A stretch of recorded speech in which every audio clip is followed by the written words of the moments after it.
Now, the next thing you have to do, of course, to be productive in science is design and perform tests, experiments.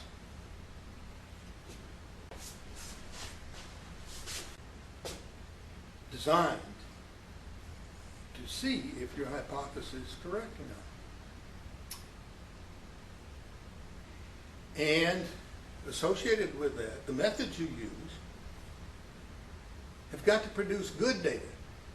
Data you can believe in, that you can trust. You got to make sure your instruments are calibrated and that the data that you get are reliable.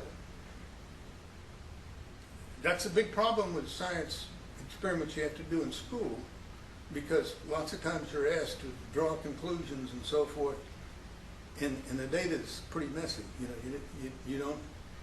You haven't had enough experience in collecting this data to get good, reliable data. But and it's really important, of course. So once you get data,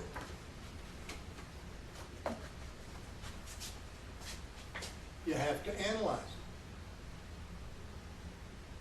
Now in school, you're at the stage where they're teaching you how to interpret graphs and tables and so forth, and think about the data to make sure you know what the data say, and you have to think about how much variation there is in the data, and what's the best way to present the data in graph or table form or whatever.